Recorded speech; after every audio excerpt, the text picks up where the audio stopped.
Corey, great job. Second speech. I am actually the perfect person to evaluate this speech because I am, after being in an apartment for 12 years and moving every other year, I've decided I'm contemplating whether or not being a homeowner is a good idea. 3 weeks ago, me and Jess went through our first bathroom flood where we almost drowned. It was 10:30 at night, and the sink or the shower hot water was leaking a little bit too much, and trying to fix it, I made it 3 times as bad.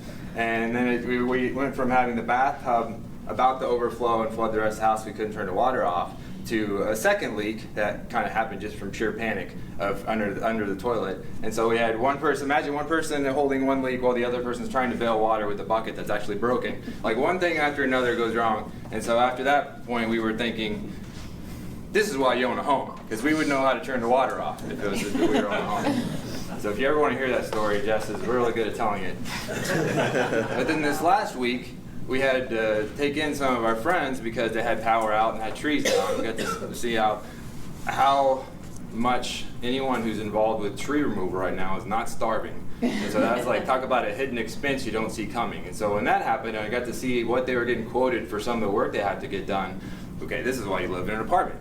And so I'm kind of on the fence. But you did a great job of kind of pleading your case, and obviously you guys had a really good experience. That was one of the things I took away, is that you guys are very happy and looking for, and very much like the house you ended up with. And so this was organize your speech. And so it was about getting more structure in your speech. So we'll talk about that first. I thought that was very well. You started off with the joke about going over to the dark side. I thought that's a really good opener, and you kind of engage the crowd. And I think anytime you get the crowd laughing right off the bat, it definitely makes me a little bit more comfortable up here. And so I think it's a very good strategy. And the intro about you guys buying a home in April, that was very good. And then the 3-step kind of content in the middle, the 3 steps you went through in buying your house. It was you prepped, and then you hunted for the right house, knowing that if you like it, you got to be ready because it's not going to stay on the market very long. And then you're closing. And then your closing, your actual closing, it transitioned really well from your 3rd step, which was closing. And so it went about you closing in your speech, closing on your house, and the process going through that, and how you guys are looking forward to going into your new house. And so I thought the organization was really good. Here are the things I think you can work on. Your body language, and for just a second speech, this is something I had to work on a lot. And looking back at my first couple speeches, you look back on YouTube, and my elbows are nailed to my side, and my feet are cemented to the ground.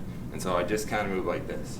And so you have times where you open up when you tell a story. That's a strength, is when you tell stories. But the rest of the time, you kind of stick your eyes to right here, and this is about how far you move. And so for your next speech, I want you to try to choreograph when you practice your speech, choreograph moving more. That's what kind of helped me break out of it a little bit. Is kind of choreograph when you practice, so which way you're going to look, which way you're going to walk. But that's what I would think to work on for the next speech. And I think your strength that I took away the most is you're really good at telling stories. So, great job.